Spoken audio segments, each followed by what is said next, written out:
ദൈവതിരുനാമത്തിന് മഹത്വമുണ്ടാകട്ടെ. ആദ്യമായി തന്നെ എന്നെ ഉടമ്പടി ജീവിതത്തിലേക്ക് കൂട്ടിക്കൊണ്ടുവന്നതിന് എൻ്റെ ഈശോയ്ക്കും പരിശുദ്ധ അമ്മയ്ക്കും 1000 നന്ദി പറയുന്നു. എൻ്റെ പേര് ഷാനി. ഞാൻ തൃശ്ശൂരിൽ നിന്നാണ് വരുന്നത്. ഞാൻ ആദ്യമായിട്ട് ഇവിടെ വന്ന് ഉടമ്പടി എടുക്കുന്നത് 2022 ഡിസംബർ 10 അതിനു മുമ്പ് 2020 ഒരിക്കൽ എനിക്ക് ഇവിടെ വരാൻ പറ്റിയിട്ടുണ്ട്. അന്ന് എനിക്ക് ഉടമ്പടിയെക്കുറിച്ചൊന്നും അറിയില്ലായിരുന്നു. ഞാനിവിടെ വന്ന് പ്രാർത്ഥിച്ചു പോയി. അന്ന് പ്രാർത്ഥന ബുക്കൊക്കെ വാങ്ങിച്ചുകൊണ്ടാണ് പോയത്. അപ്പോൾ തൊട്ട് പ്രത്യക്ഷീകരണ പ്രാർത്ഥന ചൊല്ലുമായിരുന്നു. അത് കഴിഞ്ഞ് പിന്നെ ഉടമ്പടിയെക്കുറിച്ചൊന്നും കൂടുതൽ അറിയില്ലാഞ്ഞുകൊണ്ട് അതിനെക്കുറിച്ച് ചിന്തിച്ചിട്ടൊന്നുമില്ല. അങ്ങനെ പക്ഷെ മാതാവിൻ്റെ ഈ ഫോട്ടോയൊക്കെ കൂടുതൽ ഇഷ്ടം തോന്നിയത് കൊണ്ട് അപ്പോൾ തന്നെ എൻ്റെ ഫോണിൽ ഞാൻ അത് ഡൗൺലോഡ് ചെയ്യുകയും അത് എൻ്റെ വാൾപേപ്പറായിട്ട് ഇടുകയും ചെയ്തിട്ടുണ്ടായിരുന്നു. അങ്ങനെ പോയി കുറേ നാൾ കഴിഞ്ഞ് 2022 സമയത്ത് എൻ്റെ ഇളയ മകൻ്റെ കാൽമുട്ടിൽ ഒരു വേദന വരികയും കാൽമുട്ടിൻ്റെ പുറകിലായിട്ട് ഒരു മുഴ പോലെ കാണുകയും ചെയ്തു. അപ്പം നമ്മളത് ആദ്യം ഓർത്തോ ഡോക്ടറെയാണ് കൊണ്ടുപോയി കാണിച്ചത്.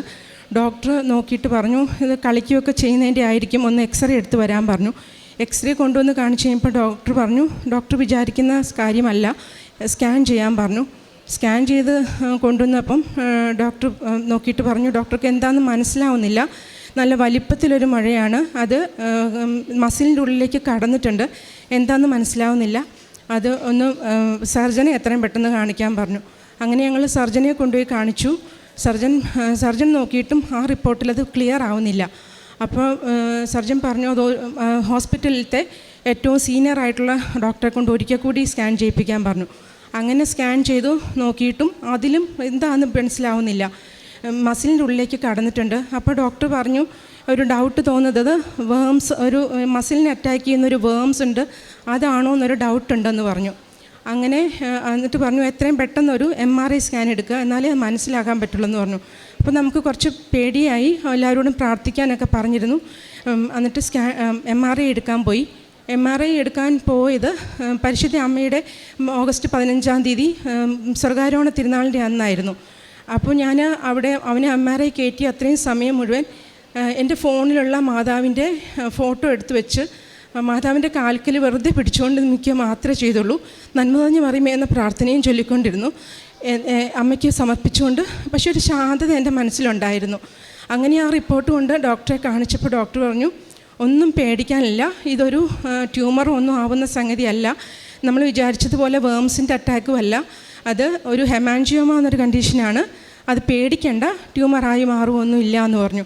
എങ്കിലും അത് ചിലപ്പം സർജറി ചെയ്യേണ്ടി വന്നേക്കും, അതുകൊണ്ടൊരു വാസ്കുലർ സർജനാണ് അത് ചെയ്യേണ്ടത്, വാസ്കുലർ സർജനെ കാണിക്കാൻ പറഞ്ഞു. അങ്ങനെ വാസ്കുലർ സർജനെ കൊണ്ടുപോയി കാണിച്ചു. ഡോക്ടർ നോക്കിയിട്ട് പറഞ്ഞു, പേടിക്കേണ്ട, അവനിപ്പോൾ +2 പഠിച്ചുകൊണ്ടിരിക്കുന്ന സമയമായിരുന്നു. അപ്പോൾ പറഞ്ഞു, പെട്ടെന്ന് ധൃതി പിടിച്ച് സർജറി ചെയ്യണ്ട, കാരണം സർജറി ചെയ്ത് കഴിഞ്ഞാൽ ചിലപ്പോൾ മസിലിൻ്റെ ഒരു ഭാഗം എടുത്ത് കളയേണ്ടി പോയേക്കും, അപ്പോൾ അത് കഴിഞ്ഞിട്ട് ചിലപ്പോൾ ഫിസിയോതെറാപ്പിയൊക്കെ ചിലപ്പോൾ ആവശ്യം വന്നേക്കും, അതുകൊണ്ട് അവൻ്റെ എക്സാംസൊക്കെ കഴിയട്ടെ, അത് കഴിഞ്ഞ് വന്ന് സർജറി ചെയ്താൽ മതി എന്ന് പറഞ്ഞു. അങ്ങനെ അങ്ങനെ പറഞ്ഞു വിട്ടു. അത് കഴിഞ്ഞ് ഞങ്ങൾ പിന്നെ അതങ്ങനെ അവൻ്റെ പഠനമൊക്കെ ആയിട്ട് അങ്ങനെ അതങ്ങ് മറന്നുപോയി. പിന്നെ അവനതങ്ങനെ വലിയ വേദനയൊന്നും വരുന്നുണ്ടായിരുന്നില്ല. അങ്ങനെ അങ്ങ് പോയി. അത് കഴിഞ്ഞ് ഞാൻ ഉടമ്പടിയിലേക്ക് വന്നത് എങ്ങനെയാണെന്നാണ് ഇനി പറയുന്നത്. അത് കഴിഞ്ഞ് ആ ഒരു കാലഘട്ടത്തിൽ ഞാനിങ്ങനെ ഇടയ്ക്കൊക്കെ സാക്ഷ്യങ്ങൾ കേൾക്കുകയും അതുപോലെ ഈ അച്ഛൻ്റെ ഉടമ്പടി ധ്യാനമൊക്കെ കൂടുകയൊക്കെ ചെയ്തുമ്പം കൂടുതൽ അത് കാണും തോറും ഉടമ്പടി എടുക്കണം എന്നൊരു ആഗ്രഹം എൻ്റെ ഉള്ളിൽ വന്നു തുടങ്ങി.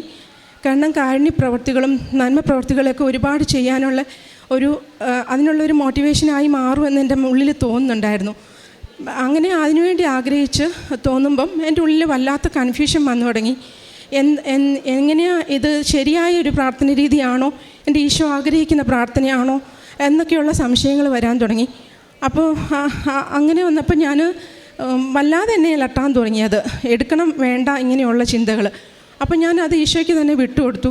ഈശോയോട് പറഞ്ഞു, ഈശോയെ, ഞാൻ ഉടമ്പടി എടുക്കാൻ ആഗ്രഹിക്കുന്നുണ്ടെങ്കിൽ എൻ്റെ ഈശോ എന്നെക്കൊണ്ട് ഉടമ്പടി എടുപ്പിക്കണം. അതുപോലെ അമ്മയോടും ചെന്ന് പറഞ്ഞു, അമ്മേനെ എനിക്ക് ഒത്തിരി ഇഷ്ടമാണ്, എന്നെ ഉടമ്പടി എടുക്കാൻ അമ്മ അങ്ങനെ തിരുക്കുമാൻ ആഗ്രഹിക്കുന്നുണ്ടെങ്കിൽ എന്നെക്കൊണ്ട് എങ്ങനെയെങ്കിലും ഉടമ്പടി എടുപ്പിച്ചേക്കണേ എന്ന് പറഞ്ഞ് പ്രാർത്ഥിച്ചു. പിന്നെ ഞാൻ അതിനെക്കുറിച്ച് ചിന്തിക്കുന്നേ ഇല്ല. അങ്ങനെ കഴിഞ്ഞു പോകുന്ന ആ സമയത്ത് എന്നെ വചനത്തിൻ്റെ പലവിധ ബോധ്യങ്ങളിലൂടെ എന്നെ ഉടമ്പടിയിലേക്ക് ഈശോ അടുപ്പിച്ചു.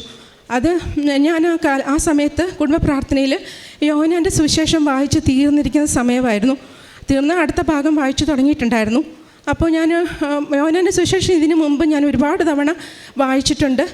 അത് പക്ഷെ അപ്പോഴൊന്നും തോന്നാത്ത ഒരു ബോധ്യങ്ങൾ എൻ്റെ ഉള്ളിലേക്ക് കടന്നു വരാൻ തുടങ്ങി. അതിനകത്ത് യോഹന്നാൻ്റെ സുവിശേഷത്തിൽ പറയുന്ന ഒരു വാക്കാണ് എന്നെ വല്ലാതെ സ്പർശിച്ചത്.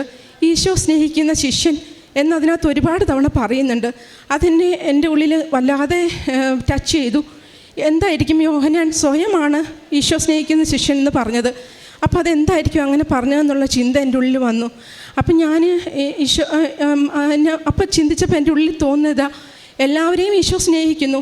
ഈശോ സ്നേഹിക്കുന്നത് തിരിച്ചറിയാനുള്ളൊരു കൃപയാണ് യോഹന്നാൻ ലഭിച്ചത്. അപ്പം ഞാൻ എൻ്റെ ഈശോയോട് പറഞ്ഞു, ഈശോയെ എനിക്ക് ഈശോ സ്നേഹിക്കുന്നുണ്ടെന്നുള്ള ആ ഒരു തിരിച്ചറിവ് എനിക്ക് ഓരോ നിമിഷവും വേണം.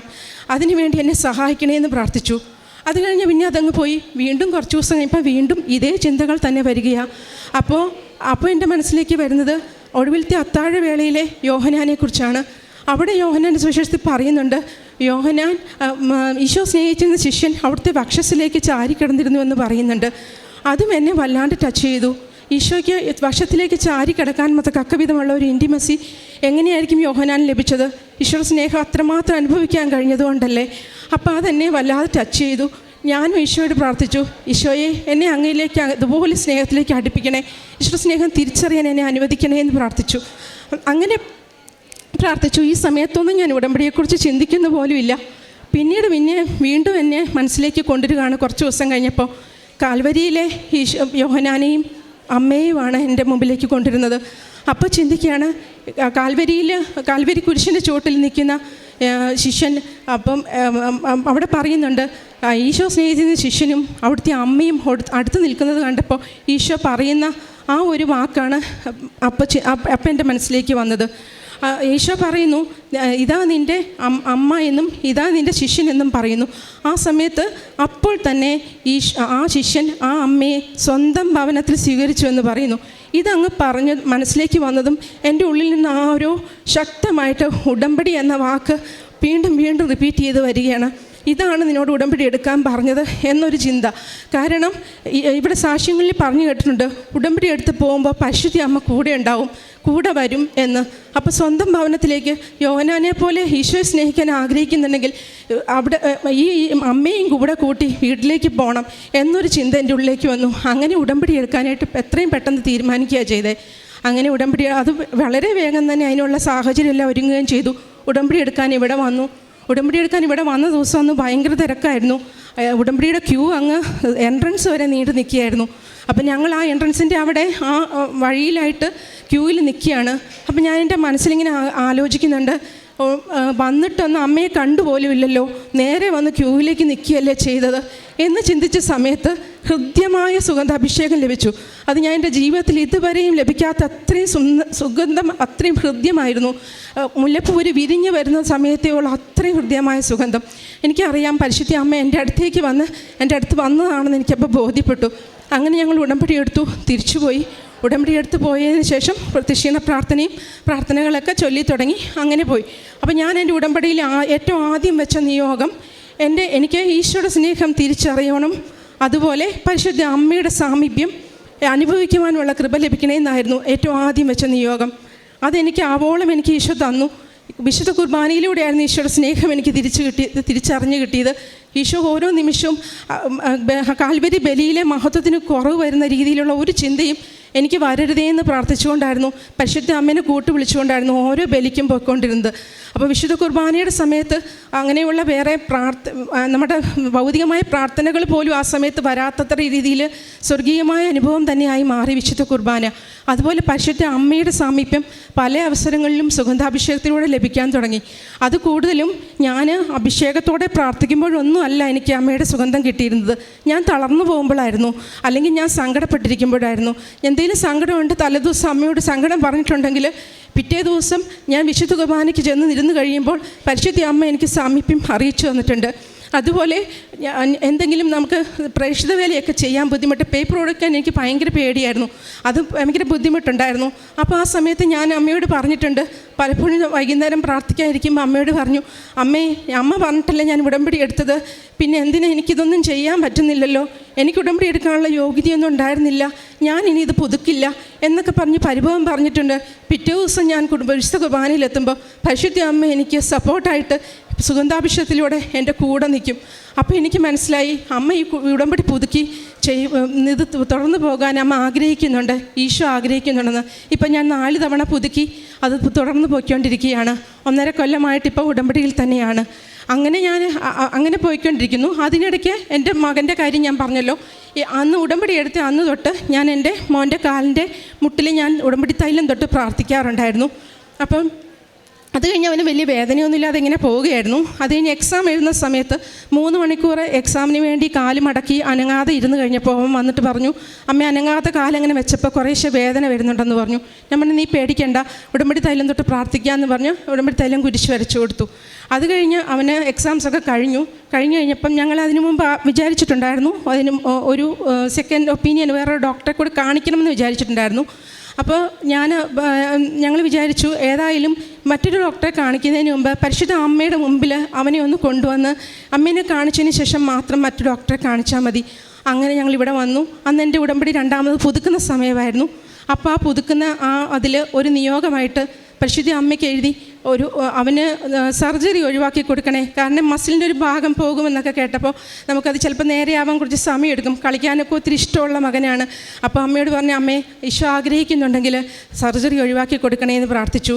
അതിനുശേഷം ഞങ്ങൾ അതിനു മുമ്പ് എനിക്കൊരു കാര്യം പറയാനുള്ളത്, ഞാനിവിടെ ഉടമ്പടി പുതുക്കാനായിട്ട് ഈ മോനെയും കൊണ്ട് വന്നിട്ട് തിരിച്ചു പോയപ്പോൾ അതുവരെ ഇല്ലാത്തത്രയും വേദനയായിരുന്നു അവൻ്റെ കാലിന്. തിരിച്ച് വീട്ടിലെത്തിയിട്ട് അവന് കാല് കുത്താൻ പറ്റാത്തത്രയും വേദനയായിരുന്നു, കാല് നിവർത്താൻ പറ്റുന്നില്ല. ഞാൻ തൊട്ടു നോക്കിയപ്പോൾ പെട്ടെന്ന് എൻ്റെ ഈശോയെന്ന് വിളിച്ചു പോയി. കാരണം ഒരു ചെറുനാരങ്ങയോളം വലിപ്പത്തിലൊരു മുഴ എനിക്ക് കയ്യിൽ തടയുന്നുണ്ടായിരുന്നു. പക്ഷേ പെട്ടെന്ന് എൻ്റെ ഉള്ളിൽ ഒരു വലിയ ശക്തി തോന്നി. ഞാൻ അവനോട് പറഞ്ഞു, നീ ഇനി പേടിക്കണ്ടടാ, ഇത്രയും നാളും വേദന ഇല്ലാഞ്ഞതല്ലേ, ഇതിപ്പോൾ ഇത്രയും വലുതായിട്ട് വരണമെങ്കിൽ അത് തീർച്ചയായിട്ടും അമ്മ തൊട്ടതാ, ഇനി നീ പേടിക്കുകയേ വേണ്ട എന്ന് പറഞ്ഞു തൈലം തൊട്ട് പ്രാർത്ഥിച്ചു. അത് കഴിഞ്ഞ് 2-3 ദിവസത്തിനകം തന്നെ അമൃത ഹോസ്പിറ്റലിലത്തെ വാസ്കുലർ സർജനെ ഞങ്ങൾക്ക് അപ്പോയിൻമെൻറ്റ് കിട്ടുകയും ഡോക്ടറെ കൊണ്ട് കാണിക്കുകയും ചെയ്തു. അപ്പോൾ ഡോക്ടറെ അടുത്തേക്ക് പോകുമ്പോൾ ഞാൻ അമ്മയോട് പറഞ്ഞിരുന്നു, അമ്മേ ഇത് അമ്മ തന്നെ സംസാരിക്കണമേ, ആ ഡോക്ടറിലൂടെ ഈശോയുടെ ആഗ്രഹം എന്താണെന്ന് വെച്ചാൽ അത് അമ്മ തന്നെ സംസാരിച്ചേക്കണേ എന്ന് പറയുന്നുണ്ടായിരുന്നു. എപ്പോഴും പ്രാർത്ഥിച്ചുകൊണ്ടിരിക്കുന്നുണ്ടായിരുന്നു. അവിടെ ചെന്നു ഡോക്ടർ അത് കണ്ടു. ഡോക്ടർ അവൻ്റെ റിപ്പോർട്ടൊക്കെ നോക്കി, അവൻ്റെ കാലൊക്കെ പരിശോധിച്ചൊക്കെ നോക്കിയപ്പോൾ ആ സമയത്ത് അവന് വേദനയുമുണ്ട്, അവിടെ മുഴയുമുണ്ട്. പക്ഷേ ഡോക്ടർ വളരെ കൂളായിട്ട് പറയുകയാണ്, സർജറി ചെയ്യണ്ട, ഉടനെ അവന് സർജറി ചെയ്യണ്ട, ഇത് അവന് വല്ലാതെ ബുദ്ധിമുട്ടിക്കുന്നുണ്ടെങ്കിൽ മാത്രം നമുക്ക് അപ്പോൾ ആലോചിച്ചാൽ മതിയെന്ന്. എനിക്ക് നല്ല ഉറപ്പുണ്ട്, പരിശുദ്ധ അമ്മ തന്നെ അവിടെ പറഞ്ഞതാണത്. അത് കഴിഞ്ഞിട്ട് പിന്നീട് അവന് ആ വേദന 2-3 ദിവസത്തിനുള്ളിൽ തന്നെ അതങ്ങ് മാറിപ്പോയി. പിന്നീട് ഞങ്ങൾ അവൻ്റെ അഡ്മിഷൻ കാര്യങ്ങളൊക്കെ അന്വേഷിക്കാനായിട്ട് കോയമ്പത്തൂർ വരെ യാത്ര ചെയ്യുകയും ഒരു ദിവസം മുഴുവൻ കാറിലിരുന്ന് യാത്ര ചെയ്തിട്ടും അവനൊരു വേദനയും വന്നില്ല. പിന്നീട് അതൊരു ബുദ്ധിമുട്ടുണ്ടാവുകയും ചെയ്തില്ല. പിന്നീട് കുറേ നാൾ കഴിഞ്ഞിട്ട് അവൻ ഇടയ്ക്ക് ഒരു ദിവസം കളിച്ച് കഴിഞ്ഞപ്പോൾ ഇച്ചിരി വേദന പറഞ്ഞിരുന്നു. അപ്പോൾ ഞാൻ അവനോട് പറഞ്ഞു, നീ പ്രാർത്ഥന ഇപ്പോൾ ചൊല്ലുന്നുണ്ടോ, പ്രദക്ഷിണ പ്രാർത്ഥന ചൊല്ലണം എന്നൊക്കെ പറഞ്ഞ് അവനെ നീ അമ്മ ഓർമ്മിപ്പിക്കുന്നതാണ്, നീ ഒന്ന് പ്രാർത്ഥിക്കണം കേട്ടോ എന്നൊക്കെ പറഞ്ഞു കൊടുത്തു. എന്നിട്ട് അവനോട് ഞാൻ അപ്പം തന്നെ പ്രദക്ഷിണ പ്രാർത്ഥന ചൊല്ലി അവൻ്റെ കാലിൽ ഞാൻ ഉടമ്പടി തൈലം തൊട്ട് വിശ്വാസ പ്രമാണം ചൊല്ലി പ്രാർത്ഥിച്ചു കൊടുത്തു. അപ്പോൾ അത് കഴിഞ്ഞപ്പോൾ അവൻ പറഞ്ഞ് സാധാരണ ഒരു 2-3 ദിവസമെങ്കിലും ആ വേദന വന്നാൽ നീണ്ടു നിൽക്കും. ഇതൊരു 2 മണിക്കൂറിനുള്ളിൽ തന്നെ ആ വേദന മാറി. പിന്നീട് അങ്ങോട്ട് ഇതുവരെ അവന് ഒരു വേദനയുമില്ല. അവൻ എല്ലാവിധ ആക്ടിവിറ്റീസും ഫുട്ബോൾ കളിക്കുകയും അതുപോലെ ജിമ്മിൽ പോവുകയും എല്ലാത്തരം ആക്ടിവിറ്റീസും അവനിപ്പോൾ ചെയ്യുന്നു. ഒരു വേദനയുമില്ല, അത് അവനെ ശല്യപ്പെടുത്തുന്നില്ല. അതെൻ്റെ ആദ്യത്തെ സാക്ഷ്യം. പിന്നീട് അതുപോലെ അവൻ്റെ +2 പരീക്ഷയ്ക്കൊക്കെ അവന് കുറച്ച് മാർക്ക് കുറവായിരുന്നു. പക്ഷേ എങ്കിലും പരിശുദ്ധ അമ്മയുടെ ഇടപെടലുകൾ വ്യക്തമാക്കിക്കൊണ്ട് നല്ല കോളേജിൽ തന്നെ അഡ്മിഷൻ ലഭിക്കുവാനും അവിടുന്ന് ഈശോ അനുഗ്രഹിച്ചു. അതുപോലെ എൻ്റെ മൂത്ത മകൻ്റെ ബിടെക്, ഞാനിവിടെ ആദ്യം ഉടമ്പടി എടുക്കാൻ വരുന്ന സമയത്ത് അവൻ്റെ ബിടെക് 3rd ഇയർ പഠിക്കുന്ന സമയമായിരുന്നു. അപ്പോൾ ആ സമയത്ത് അവന് ഒരു 2 കമ്പനികളിൽ അവന് ക്യാമ്പസ് പ്ലേസ്മെൻറ്റ് കിട്ടിയിട്ടുണ്ടായിരുന്നു. തരക്കേടില്ലാത്ത കമ്പനി തന്നെയായിരുന്നു. അത് കഴിഞ്ഞൊരു 3ാമത്തെ കമ്പനിയിൽ ഒരു 3 പേരുടെ ഇതിലെത്തി നിൽക്കുകയായിരുന്നു. 3 പേരുടെ ഒരു ഇൻ്റർവ്യൂവും കൂടെ ഉണ്ട് എന്ന് പറഞ്ഞിട്ടിരിക്കുന്ന സമയത്തായിരുന്നു ഞാനിവിടെ വന്നത്. അപ്പം ഞാൻ അതൊന്നും കൂടെ നല്ല സാലറിയും ഒക്കെ ഉള്ളതായിരുന്നു. പക്ഷെ ഞാൻ അവനോട് പറഞ്ഞു, ഈശോ ആഗ്രഹിക്കുന്നത് മാത്രം സെലക്ട് ചെയ്യാനേ നീ പ്രാർത്ഥിക്കാവുള്ളൂ എന്ന് പറഞ്ഞിട്ടുണ്ടായിരുന്നു. ഞാൻ ഇവിടെ വന്ന് അവന് വേണ്ടി നിയോഗം വെച്ചപ്പോൾ ഞാൻ പരിശുദ്ധാത്മാവിനാൽ അവൻ നിറയുവാനും ഏറ്റവും യോജിച്ചത്, അതായത് അവൻ്റെ ജീവിതത്തിനും അവൻ്റെ സ്വഭാവത്തിനും ഒക്കെ യോജിച്ച ഒരു ജോലി തന്നെ സെലക്ട് ചെയ്യാനായിട്ട് കൃപ ലഭിക്കണേ എന്നിവിടെ നിയോഗം എഴുതിയിട്ടു. എന്നിട്ട് തിരിച്ചു പോയി അവൻ ആ 3 പേരുടെ ഇതിൽ നിന്ന് ആ ഇൻ്റർവ്യൂവിൽ അവിടെ ഒരാളെ അവർ സെലക്ട് ചെയ്തുള്ളൂ, ഇവൻ റിജക്റ്റ് ആയിപ്പോയി. അപ്പോൾ ഞാൻ അവനോട് പറഞ്ഞു, ഇത് ഈശോയുടെ ആഗ്രഹം അല്ലായിരിക്കും, നീ അതുകൊണ്ട് വിഷമിക്കേണ്ട എന്ന് പറഞ്ഞു. അത് കഴിഞ്ഞ് പിന്നീട് പരിശുദ്ധ അമ്മയുടെ ഇടപെടൽ വ്യക്തമായി മനസ്സിലായത് കുറേ കാലം കഴിഞ്ഞായിരുന്നു. ഒരു 10 മാസത്തോളം കഴിഞ്ഞ് അവൻ്റെ കോഴ്സൊക്കെ തീരായിരിക്കുന്ന സമയത്ത്, എക്സാമൊക്കെ കഴിഞ്ഞു ഇരിക്കുന്ന സമയത്ത് ഈ റിജക്റ്റായ കമ്പനിയിൽ നിന്നും വീണ്ടും ഇവനെ വിളിക്കുകയാണ്. ജോസഫ്, ഞങ്ങളൊരു ഇൻ്റർവ്യൂ വയ്ക്കുന്നുണ്ട്, ജോസഫ് ഒന്നുകൂടെ അറ്റൻഡ് ചെയ്യണമെന്ന് പറഞ്ഞു. അപ്പോൾ അത് വേറൊരു റോളായിരുന്നു, അതിന് മുമ്പിൽ കിട്ടിയ അതല്ല, വേറൊരു റോളിലേക്കുള്ള ഇൻ്റർവ്യൂ ആയിരുന്നു. അപ്പോൾ ഇവൻ എന്നോട് പറഞ്ഞു, അമ്മ അത് കിട്ടാനൊന്നും പോണില്ല, ഞാൻ ബിടെക്കിന് പഠിക്കാത്ത ഭാഗമാണ്, അതെനിക്കൊന്നും അറിയില്ല. ഞാൻ പറഞ്ഞു, സാരില്ല, നീ നിനക്ക് പറ്റുന്ന പോലെ പ്രിപ്പയർ ചെയ്യുക, എന്നിട്ട് ഈശോയെ വിളിച്ച് പോവുക എന്ന് പറഞ്ഞു. അങ്ങനെ പക്ഷേ അവൻ അപ്പോൾ ഒന്നും കൈരിയാക്കിയില്ല. ആ ക്ലാസ്സൊക്കെ കഴിഞ്ഞ് അതിൻ്റെ ഇതിലങ്ങ് നടന്നു അവൻ. അത് കഴിഞ്ഞ് അവർ കോളേജിലെ കുട്ടികളെല്ലാം കൂടെ ഒരു ടൂറിന് പോകുന്നതിൻ്റെ ദിവസങ്ങളിലായിരുന്നു ഇവന് ഈ ഇൻ്റർവ്യൂ ഡേറ്റ് കിട്ടിയത്. അതുകൊണ്ട് തന്നെ അവന് ഒട്ടും പ്രിപ്പയർ ചെയ്യാൻ പറ്റിയില്ല. അങ്ങനെ അവൻ വഴിയിൽ അതിൻ്റെ ഓൺലൈൻ ആയിട്ടുള്ള ഇൻ്റർവ്യൂ ആയിരുന്നു. അപ്പോൾ അത് അവന് വഴിയിൽ ഇറങ്ങിയിട്ട് വേറൊരു ഫ്രണ്ടിൻ്റെ വീട്ടിൽ കോഴിക്കോട് വെച്ചിട്ടായിരുന്നു ഇൻ്റർവ്യൂ അറ്റൻഡ് ചെയ്തത്. ഇൻ്റർവ്യൂ കഴിഞ്ഞ് അവൻ എന്നെ വിളിച്ചിട്ട് പറഞ്ഞു, അമ്മ ഇത് കിട്ടാൻ പോകില്ല, ഞാൻ ഒന്നും പറഞ്ഞിട്ടില്ല, അത് കോമൺ ആയിട്ട് ചോദിച്ചതൊക്കെ ഞാൻ പറഞ്ഞു, ഇതൊന്നും ഞാൻ പറഞ്ഞിട്ടില്ലെന്ന് പറഞ്ഞു. ഞാൻ പറഞ്ഞു, സാരില്ല എന്ന് പറഞ്ഞു. പക്ഷേ അരമണിക്കൂർ കഴിഞ്ഞപ്പോൾ അവൻ വിളിച്ചിട്ട് പറയുകയാണ്, അവർ വിളിച്ചു വീണ്ടും.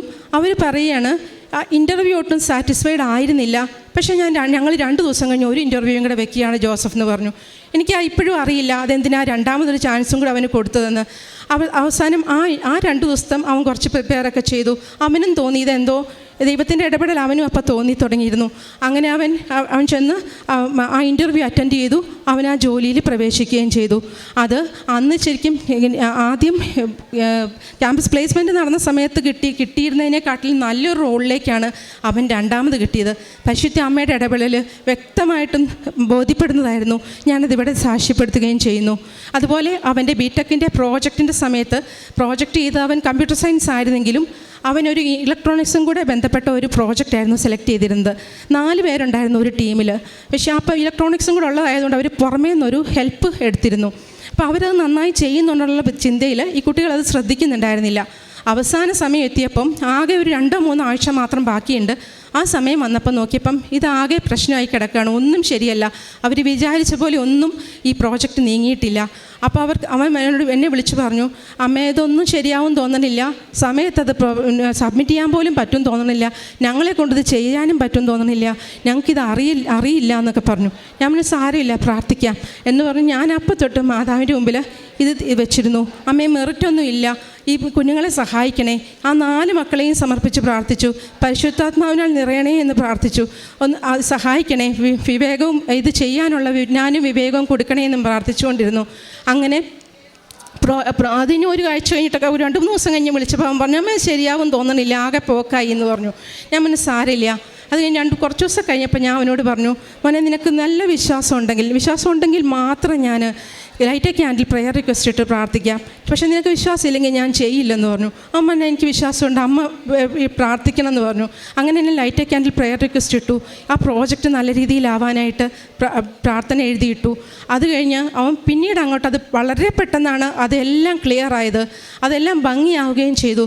ഏറ്റവും ഒടുവിൽ പരിശുദ്ധ അമ്മയുടെ ഇടപെടൽ വ്യക്തമാക്കി തന്നത് ഏറ്റവും അവസാനം എൻ്റെ റിസൾട്ട് വന്നപ്പോഴായിരുന്നു. റിസൾട്ട് വന്നപ്പം അവരുടെ ക്ലാസ്സിലെ ഏറ്റവും ബെസ്റ്റായിട്ടുള്ള പ്രോജക്റ്റും ഏറ്റവും മാർക്ക് കൂടുതൽ കിട്ടിയ പ്രോജക്റ്റും ഇവരുടെ ടീമിൻ്റേതായിരുന്നു. പരിശുദ്ധ അമ്മയ്ക്ക് 1000 നന്ദി. ഈശോയുടെ ഇടപെടൽ അവനും അത് വ്യക്തമായി മനസ്സിലാക്കി. അതുപോലെ അവൻ്റെ കാലിൽ ഒരു അരിമ്പാറ, കുറച്ച് വലിയ വലിപ്പത്തിൽ മുട്ടിന് മുകളിലായിട്ടൊരു അരിമ്പാറ ഉണ്ടായിരുന്നു. അത് കുറേ കാലമായിട്ടുണ്ടായിരുന്നു. ഞാനത് കുറേ നാളായിട്ട് ശ്രദ്ധിക്കുന്നില്ലായിരുന്നു. ഒരു ദിവസം നോക്കിയപ്പോൾ അത് വളരെ വലുതായിരിക്കണു. ഞാൻ പറഞ്ഞു, നമുക്കത് അടുത്ത ആഴ്ച നീ ഹോസ്റ്റലിൽ നിന്ന് വരുമ്പോൾ നമുക്ക് ഡോക്ടറെ കാണിക്കാം എന്ന് പറഞ്ഞു കഴിഞ്ഞപ്പോഴാണ് എനിക്ക് എൻ്റെ മനസ്സിലേക്ക് തോന്നി ഉടമ്പടി തൈലം തൊട്ട് പ്രാർത്ഥിക്കാൻ. ഞാനങ്ങനെ അത് ഉടമ്പടി തൈലം തൊട്ട് പ്രാർത്ഥിച്ചു. പിന്നത്തെ ആഴ്ച വന്നപ്പോൾ നോക്കിയപ്പം അത് ഇത്തിരി ചെറുതായിട്ടുണ്ട്. ഞാൻ അവനോട് പറഞ്ഞു, മോനെ ഇത് ചെറുതായല്ലോ. അപ്പോൾ അവന് വലിയ വിശ്വാസമൊന്നും ഉണ്ടായിരുന്നില്ല. ഞാൻ ഉടമ്പടി തൈലം തൊട്ടപ്പോഴും അവന് വലിയ വിശ്വാസമൊന്നും ഉണ്ടായിരുന്നില്ല. അപ്പോൾ അവൻ പറഞ്ഞു, അമ്മ അത് ഇടയ്ക്ക് ചെറുതാവുകയൊക്കെ ചെയ്യും, പക്ഷേ പിന്നെയും വലുതാവും എന്ന് പറഞ്ഞു. ഞാൻ ഒന്നും പറയാൻ പോയില്ല, വീണ്ടും ഉടമ്പടി തൈലം തൊട്ട് പ്രാർത്ഥിച്ചു. അങ്ങനെ 2-3 പ്രാവശ്യം തേച്ചു. മൂന്നാമത്തെ ആഴ്ച വന്നപ്പോൾ ഇത് വളരെ കുഞ്ഞതായി ഒരു ചെറുതായി മാറിയിരിക്കണു. അപ്പോൾ അവന് കൂടുതൽ വിശ്വാസമായി. അവൻ പറഞ്ഞു, അമ്മ എൻ്റെ കയ്യിലും ഉണ്ടായി അരിമ്പാറ വിരളയിൽ എന്ന് പറഞ്ഞു. ഞാൻ അതിലും തൊട്ട് ഇടുമ്പടി തൈലം തൊട്ട് പ്രാർത്ഥിച്ചു കൊടുത്തു. അപ്പോൾ അവന് അത് കഴിഞ്ഞ് പിന്നെ അവൻ്റെ പ്രോജക്റ്റിൻ്റെ തിരക്കിലൊക്കെ പെട്ടുപോയി അവൻ. പിന്നീട് ഞാൻ കുറച്ച് ദിവസം കഴിഞ്ഞിട്ട് അവനോട് ചോദിച്ചു, മോനെ നിൻ്റെ അരിമ്പാറ എന്തായി എന്ന് പറഞ്ഞ് നോക്കിയപ്പോൾ അത് കയ്യിലത്തത് ഒരു പാട് പോലും ഇല്ലാതെ കാണാനില്ല. കാലിലൊരു കുഞ്ഞു പാട് മാത്രം ബാക്കിയുള്ളൂ. അവനും അത് അവൻ്റെ വിശ്വാസത്തെ വർദ്ധിപ്പിക്കാൻ അത് ഇടയാക്കി. എൻ്റെ സുഗന്ധാഭിഷേകം ലഭിക്കുന്ന പ്രതിസന്ധി ഘട്ടങ്ങളിൽ പരിശുദ്ധ അമ്മയുടെ സുഗന്ധാഭിഷേകം ലഭിക്കുന്ന ഒരു സാഹചര്യമാണ് ഞാൻ പറഞ്ഞിരുന്നത്. എൻ്റെ ചേച്ചിയുടെ മകൻ ഒരു ഭിന്നശേഷിയുള്ള കുഞ്ഞാണ്. അവന് 26 വയസ്സ് പ്രായമായി. അവന് വിശുദ്ധ കുർബാന കൊടുക്കുവാൻ ഞാനും എൻ്റെ ചേച്ചി ഒത്തിരി ആഗ്രഹിച്ചിട്ടുണ്ട്. അവനൊരു 10-12 വയസ്സായപ്പോൾ തൊട്ട് ഞങ്ങൾ ഒരുപാട് അതിനു വേണ്ടി പ്രാർത്ഥിക്കുകയും ചെയ്തു. പക്ഷേ ഓരോരോ തടസ്സങ്ങൾ കാരണം അത് കൊടുക്കാൻ പറ്റിയിരുന്നില്ല. ഞങ്ങൾക്കത് വലിയ സങ്കടമായിരുന്നു. ഈശോയെ സ്വീകരിക്കാൻ ഏറ്റവും യോഗ്യതയുള്ള കുഞ്ഞുങ്ങളാണ് അവർ. പക്ഷേ അവർക്ക് കൊടുക്കാൻ പറ്റുന്നില്ലല്ലോ എന്നുള്ള സങ്കടം ഉണ്ടായിരുന്നു. പക്ഷേ അത് ഈശോയ്ക്ക് വിട്ടുകൊടുത്തു. ഞങ്ങളെക്കൊണ്ട് സാധിക്കുന്നില്ല എന്ന് മനസ്സിലായപ്പോൾ ഞങ്ങളത് ഈശോയ്ക്ക് വിട്ടുകൊടുത്തിരിക്കുകയായിരുന്നു. അങ്ങനെ ഈ അടുത്ത് അവന് കുറച്ച് മാസങ്ങൾക്ക് മുമ്പ് അതിനുള്ള ഒരു സാഹചര്യം എത്തു. അങ്ങനെയുള്ള 5 കുഞ്ഞുങ്ങൾക്ക് ഒരുമിച്ച് വിശുദ്ധ കുർബാന കൊടുക്കുന്ന ഒരു സാഹചര്യം ഉണ്ടായി. അങ്ങനെ പക്ഷേ ഞങ്ങൾക്ക് നല്ല പേടിയുണ്ടായിരുന്നു. ഇവൻ പരിചയമില്ലാത്തവരൊന്നും കൊടുത്താവും വാ തുറക്കില്ല, കഴിക്കില്ല. ഇനി എന്തെങ്കിലും വായിലെടുത്താൽ അവൻ തുപ്പുന്ന സ്വഭാവമുണ്ട്. അങ്ങനെ പല പ്രശ്നങ്ങളുണ്ട്. പക്ഷേ ഇത് എനിക്കറിയാം, പരിശുദ്ധ അമ്മയോട് പ്രത്യേകം പ്രാർത്ഥിച്ചു തുടങ്ങി. അമ്മ അവനെ മടിയിൽ വെച്ച് ഈശോയെ സ്വീകരിക്കാൻ അവനെ സഹായിക്കണേ എന്ന് പറഞ്ഞുകൊണ്ടിരുന്നു. അങ്ങനെ ഞാൻ അവൻ്റെ നെറ്റിയിൽ അന്ന് രാവിലെ ഉടമ്പടി തൈലം തൊട്ട് പ്രാർത്ഥിക്കുകയും ചെയ്തിരുന്നു. എന്നിട്ട് കുർബാനയ്ക്ക് കയറി കുർബാനയ്ക്ക് പകുതി എത്തിയപ്പോൾ പെട്ടെന്ന് കറണ്ട് പോയി. ചൂടെടുത്തപ്പോൾ ഇവനാകെ ഇറിറ്റേറ്റഡായി, ഇവനാകെ അസ്വസ്ഥനായി, ബുദ്ധിമുട്ട് കാണിച്ചു. അങ്ങനെ അവനെ പള്ളിയിൽ നിന്ന് പുറത്തേക്ക് ഇറക്കി കൊണ്ടുപോയി. അങ്ങനെ പുറത്ത് ചേട്ടൻ അവനെ കൊണ്ട് വീൽ ചെയറിലാണ് അവന്. അപ്പോൾ വീൽ ചെയറിൽ അവനെ പുറത്തേക്ക് കൊണ്ടുപോവുകയും ചെയ്തു. ഞാൻ പരിശുദ്ധ അമ്മയോട് പറഞ്ഞു, അമ്മ ഒന്ന് ഏറ്റെടുക്കണേ, കുഞ്ഞിനെ മടിയിലിരുത്തണേ, അമ്മ അവനെ മടിയിലിരുത്തി അവനൊക്കെ ഈശോയ്ക്ക് സ്വീകരിക്കാൻ സഹായിക്കണേ എന്ന് പറഞ്ഞു. ആ സമയത്ത് സുഗന്ധാഭിഷേകം എനിക്ക് പരിശുദ്ധ അമ്മ മുല്ലപ്പൂവിൻ്റെ സുഗന്ധം എനിക്ക് നൽകി. അപ്പോൾ എനിക്ക് മനസ്സിലായി അമ്മ ഇവിടെയുണ്ട്, അമ്മ അവനെ കയ്യിൽ എടുത്തു പിടിച്ചോളും, അവനെ മടിയിലെടുത്തോളും എന്നറിയായിരുന്നു. അങ്ങനെ 2 തവണ ആ കുർബാനയ്ക്ക് കുറേ നേരം കഴിഞ്ഞിട്ടും അവനെ കാണുന്നില്ല. അത് ആലോചിക്കുമ്പോൾ ആ സമയത്ത് തന്നെ വീണ്ടും സുഗന്ധാഭിഷേകം ലഭിച്ചു. അപ്പം എനിക്ക് മനസ്സിലായി ഒരു കുഴപ്പമില്ലാണ്ട് അവൻ സ്വീകരിച്ചോളും. അപ്പം അത് കഴിഞ്ഞ് പിന്നീടാണ് അറിഞ്ഞത് അവൻ പുറത്ത് ഭയങ്കര ബഹളമായിരുന്നു, ആകെ ഇറിറ്റേറ്റഡായിട്ട് ദേഷ്യം വന്നിരിക്കുകയായിരുന്നു. പക്ഷേ വിശുദ്ധ കുർബാനയ്ക്ക് കൊടുക്കുന്ന സമയമായപ്പോൾ അവൻ വളരെ ശാന്തനാവുകയും വരികയും ആ വിശുദ്ധ കുർബാന ആ തിരുവോസ്തി മുഴുവനായിട്ടും ഉൾക്കൊണ്ടു ഒട്ടും കളയാതെ വിശുദ്ധ കുർബാന സ്വീകരിക്കാൻ അവനെ അനുഗ്രഹിക്കുകയും ചെയ്തു. പരിശുദ്ധ അമ്മ മടിയിലിരുത്തി തന്നെയാണ് അവന് കുർബാന കൊടുത്തതെന്ന് എനിക്ക് നല്ല ഉറപ്പുണ്ട്. ഞാനതിവിടെ സാക്ഷ്യപ്പെടുത്തുന്നു. പിന്നെ എൻ്റെ ഒരു ഫ്രണ്ടിൻ്റെ മകൻ, ഞാൻ ആദ്യമായിട്ട് ഉടമ്പടി എടുത്ത സമയത്ത് എൻ്റെ ഒരു ഫ്രണ്ടിൻ്റെ മകന് കുറച്ച് ഡിപ്രഷനായിട്ട് അവൻ +2 പഠിക്കുകയായിരുന്നു. +2 ക്ലാസ്സുകളിലൊന്നും പോകാൻ പറ്റാതെയും അതുപോലെ മോഡൽ എക്സാം പോലും അവൻ എഴുതാൻ പറ്റാത്ത അവസ്ഥയിലായിരുന്നു. അപ്പോൾ അത് കേട്ടപ്പോൾ ഞാനത് നിയോഗമായിട്ട് ഇവിടെ വെച്ചിരുന്നു. അവന് പരീക്ഷ എഴുതാൻ പറ്റണമെന്നും അത് വിജയിക്കണമെന്നും ഞാൻ പ്രത്യേകമായിട്ട് ഇവിടെ എഴുതിയിട്ടിരുന്നു. അതുപോലെ തന്നെ മോഡൽ എക്സാം പോലും എഴുതാൻ പറ്റാഞ്ഞ കുഞ്ഞ് പരീക്ഷ എഴുതുകയും വിജയിക്കുകയും ചെയ്തു. എനിക്ക് 3 കൊല്ലമായിട്ട് കിഡ്നി സ്റ്റോണിൻ്റെ ഭയങ്കരമായ പെയിനായിരുന്നു. അത് എൻ്റെ ജോലികളെ പോലും തടസ്സപ്പെടുത്തുന്ന രീതിയിൽ എനിക്ക് ഭയങ്കര ബുദ്ധിമുട്ടായിരുന്നു. അപ്പോൾ ഞാൻ ഇതുവരെ അത് ഉടമ്പടിയിൽ വെച്ചിരുന്നുണ്ടായിരുന്നില്ല. കാരണം പലരുടെയും കാര്യങ്ങളും എല്ലാ നിയോഗങ്ങളും ഒക്കെ വെച്ച് വരുമ്പം ഇത് വെക്കാൻ പറ്റാറില്ല. പക്ഷേ ഞാൻ ആദ്യമായിട്ട് ഉടമ്പടി എടുത്ത് അപ്പം തൊട്ട് തന്നെ ഈ ഉടമ്പടി തൈലം എൻ്റെ വയറിൻ്റെ സൈഡിലായിട്ട് പുരട്ടി എന്നും പ്രാർത്ഥിക്കാറുണ്ടായിരുന്നു. എന്നിട്ട് ഞാൻ ഇടയ്ക്ക് അമ്മയോട് ചോദിക്കും, അമ്മ ബാക്കിയെല്ലാം ചെയ്തു തരുന്നുണ്ടല്ലോ, എന്താ എൻ്റെ കാര്യത്തിൽ ഒരു ശ്രദ്ധയില്ലാത്തതെന്നൊക്കെ ഇടയ്ക്ക് അമ്മയോട് ചോദിക്കും. വേദന ഒട്ടും കുറയുന്നുണ്ടായിരുന്നില്ല. അങ്ങനെ ഇരിക്കെ ഞാൻ അവസാനം 3ാമത് ഉടമ്പടി പുതുക്കുന്ന സമയത്ത് ഞാൻ അമ്മയോട് പറഞ്ഞു, അമ്മ ഞാൻ ഉടമ്പടിയിൽ വെക്കാത്തതുകൊണ്ടായിരിക്കും, ഞാൻ ഇത്തവണ എന്തായാലും ഇത് ഉടമ്പടിയിൽ വെക്കും. കാരണം പിന്നെ അതുപോലെ ഒരു അലർജി പ്രശ്നവും ഉണ്ടായിരുന്നു, കാലിൽ ചൊറിഞ്ഞ് തടിച്ച് ബുദ്ധിമുട്ടുണ്ടായിരുന്നു. അപ്പോൾ ഈ 2 കാര്യവും ഞാനിനി ഉടമ്പടിയിൽ വെക്കും എന്ന് ഞാൻ പറഞ്ഞിട്ടുണ്ടായിരുന്നു. അപ്പോൾ പക്ഷേ ഇവിടെ ആ ഉടമ്പടി എടുക്കാൻ വരുന്നതിൻ്റെ തൊട്ട് തലയാഴ്ച തന്നെ പലരുടെയും പല ബുദ്ധിമുട്ടുകളും ആ സമയത്ത് എനിക്ക് അറിയാനിടയായപ്പോൾ ഞാൻ ആ നിയോഗമൊക്കെ വെച്ചു. ഇതെനിക്ക് വെക്കാൻ പറ്റിയില്ല. ഞാനിവിടെ വന്ന് മുട്ടുകുത്തി നിന്നു. ഇവിടെ ഉടമ്പടി എടുത്തതിന് ശേഷം ഇവിടെ വന്ന് മുട്ടുകുത്തി അമ്മയുടെ മുഖത്ത് നോക്കിക്കൊണ്ട് പറഞ്ഞു, അമ്മ ഞാൻ ഇത്തവണയും യോഗത്തിൽ വെച്ചിട്ടില്ല, ഇനി അമ്മ എന്താണെന്ന് വെച്ചാൽ ചെയ്തോ എന്ന് പറഞ്ഞു. പക്ഷേ എനിക്ക് അന്ന് തൊട്ട് ഇന്ന് വരെ, കഴിഞ്ഞ ഡിസംബറിലാണ് അന്ന് ഞാൻ പോയത്, അന്ന് തൊട്ട് ഇന്ന് വരെ ആ കിഡ്നി സ്റ്റോണിൻ്റെ പെയിൻ എങ്ങോട്ട് പോയി എന്നറിയില്ല, അത് മുഴുവൻ മുഴുവനായിട്ട് മാറിക്കിട്ടി. അത് എനിക്ക് പൂർണ്ണമായിട്ട് മാറിയത് മനസ്സിലായി. ഈ വേനൽക്കാലം വരുമ്പോൾ സാധാരണ നമുക്ക് സഹിക്കാൻ പറ്റാത്ത പെയിൻ വരുന്നതാ. ഒരു വേദനയുമില്ല. എനിക്ക് എല്ലാ കാര്യവും ചെയ്യാനായിട്ടും എല്ലാ ജോലികളും ചെയ്യുവാനായിട്ടും പരിശുദ്ധ അമ്മ എന്നെ സഹായിച്ചു. പിന്നെ ഒരു ഇതുള്ളത്, ഉടമ്പടി ഉപ്പ് ഉപയോഗിച്ചതിൻ്റെ ഇതായിട്ട് പരിശുദ്ധ അമ്മ പ്രപഞ്ച പ്രകൃതിയുടെ മേൽ അധികാരമുള്ള അമ്മയാണെന്ന് എന്നെ ബോധ്യപ്പെടുത്തി തന്നൊരു സംഭവമാണ്. വീടിൻ്റെ മുറ്റത്ത് സ്ഥിരമായിട്ടൊരു പാമ്പിനെ കാണാറുണ്ടായിരുന്നു. അങ്ങനെ അടുത്തടുത്ത വീടുകളുള്ള സ്ഥലമാണ്. പക്ഷേ ഒരു പാമ്പ് മിക്ക ദിവസവും അങ്ങനെ അടുപ്പിച്ച് കണ്ടു തുടങ്ങിയപ്പോൾ എൻ്റെ മനസ്സിൽ എന്തോ തോന്നി, ഇങ്ങനെ എല്ലാ ദിവസവും എന്താ ഇതിനെ കാണുന്നേ, എല്ലാ ദിവസവും ഇതിനെ കണ്ടപ്പോൾ ഞാൻ അവസാനം എനിക്ക് തോന്നി ഉപ്പല്ലേ എൻ്റെ കയ്യിലിരിക്കുന്നത്. ഞാൻ ആ ഉടമ്പടി ഉപ്പെടുത്ത് വിശ്വാസപ്രമാണം ചൊല്ലിക്കൊണ്ട് വീടിന് ചുറ്റിനും ഇട്ട് പ്രാർത്ഥിച്ചു. പിറ്റേ ദിവസം ഈ സെയിം പാമ്പിനെ കണ്ടു. ഞാൻ അപ്പോൾ വിചാരിച്ചു, അങ്ങനെ ഞാൻ വിട്ടുകൊടുക്കില്ല. ഞാൻ വീണ്ടും ഒപ്പെടുത്തു. അന്നും വീണ്ടും വിശ്വാസപ്രമാണം ചൊല്ലി വീണ്ടും ഇട്ടു. അന്ന് മുതൽ ഇന്ന് വരെ ആ പാമ്പിനെ പിന്നെ കാണാതെ എനിക്ക് ആ ബുദ്ധിമുട്ടിൽ നിന്ന് ഒഴിവായി കിട്ടി. ആത്മീയ കാര്യങ്ങളിലുള്ള ഉയർച്ച എന്ന് പറയുമ്പം ഞാൻ ചെറുപ്പം തൊട്ട് പ്രാർത്ഥിക്കുന്ന വ്യക്തി ആയിരുന്നെങ്കിൽ പോലും കൂടുതൽ ക്ലാരിറ്റി കിട്ടി. പല പ്രാർത്ഥനകളുടെയും ക്ലാരിറ്റി ഇപ്പോഴാണ് മനസ്സിലാവുന്നത്. അതുപോലെ വിശുദ്ധ കുർബാനയാണ് ഏറ്റവും പ്രധാനമായിട്ടും സ്വർഗീയമായ അനുഭവമായിട്ട് മാറി വിശുദ്ധ കുർബാന സ്വീകരിച്ച് കഴിയുമ്പോഴുള്ള ഒരു ചിന്തകളൊക്കെ ഒത്തിരി മാറ്റം വരുത്തി. കുർബാന സ്വീകരിച്ച് കഴിയുമ്പോൾ ഞാൻ സാധാരണ പണ്ട് എൻ്റെ ഈശോയെ അങ്ങേ സ്നേഹിക്കുന്നു, ഈശോ എൻ്റെ ഹൃദയത്തിലിരിക്കുന്നു, ഇങ്ങനെയൊക്കെയായിരുന്നു ചിന്തിച്ചുകൊണ്ടിരുന്നത്. അതിനേക്കാൾ ഉപരിയായിട്ട് ഈശോ എൻ്റെ ശിരസ് മുതൽ പാദം വരെ ഓരോ സെല്ലിലും വരുന്നുണ്ടെന്നുള്ളത് എനിക്കൊരു ബോധ്യം കിട്ടുകയാണ്. അപ്പം ഞാൻ എൻ്റെ ഈശോയോട് പറയും, ഈശോൻ്റെ കണ്ണും കാത് ഓരോ അവയവങ്ങളിലും ഈശോ വന്ന് നിറയുകയാണ്. അപ്പം ഞാൻ മറ്റൊരു ക്രിസ്തുവായി തീരണമെന്നൊക്കെ വചനത്തിൽ പറയുന്നത് ഇത് തന്നെയല്ലേ. ഞാൻ അന്ന് തൊട്ട് പ്രാർത്ഥിച്ചു തുടങ്ങി, ഈശോയെ എന്നെ അങ്ങയുടെ ഒരു റിഫ്ലക്ഷനായി മാറ്റണേ എന്ന് പ്രാർത്ഥിക്കാൻ തുടങ്ങി കുർബാന സ്വീകരിച്ചു കഴിഞ്ഞപ്പോൾ. അങ്ങനെ പ്രാർത്ഥിച്ച് കുറച്ച് ദിവസം കഴിഞ്ഞപ്പോൾ തൊട്ട് എൻ്റെ മനസ്സിലേക്കൊരു പ്രാർത്ഥന, കുർബാന കഴിഞ്ഞ് ഈശോയുടെ മുഖത്തേക്ക് നോക്കി നിൽക്കുമ്പോൾ ഈശോ ഒരു പ്രാർത്ഥന തരികയാണ്. അത് യഥാർത്ഥത്തിൽ ഒരു 15 വയസ്സ് വരെയുള്ള സമയത്ത് സ്കൂളിൽ മരിയൻ സൊഡാലിറ്റി പ്രാർത്ഥനയിലുണ്ടായിരുന്നൊരു പ്രാർത്ഥനയായിരുന്നു. ഈശോ അതിനകത്തൊരു പ്രാർത്ഥനയുണ്ട്, ഈ ലോകത്ത് നന്മ ചെയ്യാനായിട്ട് നിൻ്റേതല്ലാതെ എനിക്ക് കൈകളില്ല, നിൻ്റേതല്ലാതെ എനിക്ക് കാലുകളില്ല, നിൻ്റേതല്ലാതെ എനിക്ക് കണ്ണുകളില്ല എന്നൊരു പ്രാർത്ഥനയുണ്ട്. അത് അത്രയും കൊല്ലം മറന്നു കിടന്നിരുന്ന ആ പ്രാർത്ഥന എൻ്റെ ഉള്ളിലേക്ക് പൊങ്ങി വരികയാണ്. അപ്പം ഞാൻ ഈശോയോട് പറഞ്ഞു, ഈശോ ഈ അങ്ങയുടെ കണ്ണും കാതും ഒക്കെ ആയിട്ട് മാറാനായിട്ട് എന്നെ സഹായിക്കണേ എന്ന് പ്രാർത്ഥിച്ചു. ഒരിക്കലും അതിന് സാധിക്കുന്നൊന്നുമില്ല, ഒരുപാട് കുറവുകളും എല്ലാം ഉണ്ട്. എങ്കിലും ഞാൻ അങ്ങനെയാണ് ഇപ്പോൾ വിശുദ്ധ കുർബാന സ്വീകരിച്ച് കഴിയുമ്പോൾ ആ പ്രാർത്ഥനയിലേക്ക് വന്നു. അതുപോലെ ജപമാല പ്രാർത്ഥനയിലാണേലും ജപമാല ചൊല്ലാനൊക്കെ പണ്ടൊക്കെ മടിയായിരുന്നു, കുറവായിരുന്നു.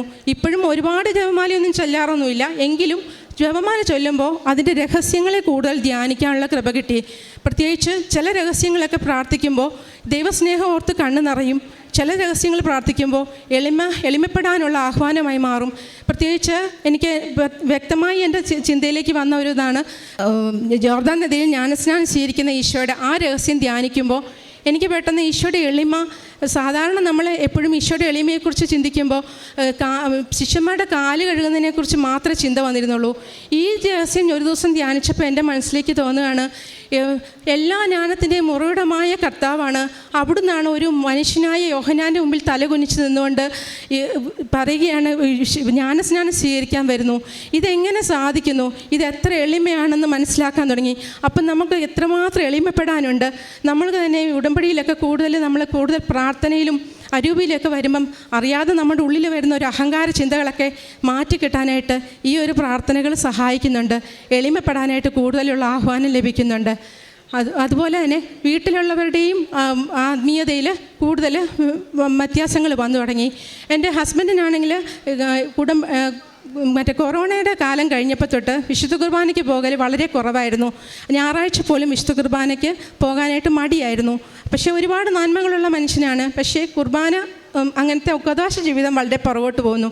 അപ്പോൾ ഞാൻ അദ്ദേഹത്തിന് വേണ്ടി എന്തെങ്കിലും പ്രാർത്ഥിക്കും. വേറെ എന്ത് കാര്യം പ്രാർത്ഥിക്കുമ്പോഴും എൻ്റെ ഉള്ളിൽ നിന്നൊരു തോന്നൽ വരികയാണ്, നീ ഇതൊന്നും അല്ല പ്രാർത്ഥിക്കേണ്ടത്, കൂദാശ ജീവിതത്തിന് വേണ്ടി മാത്രം പ്രാർത്ഥിക്കുക, ബാക്കിയുള്ളതെല്ലാം കൂട്ടിച്ചേർക്കപ്പെടും.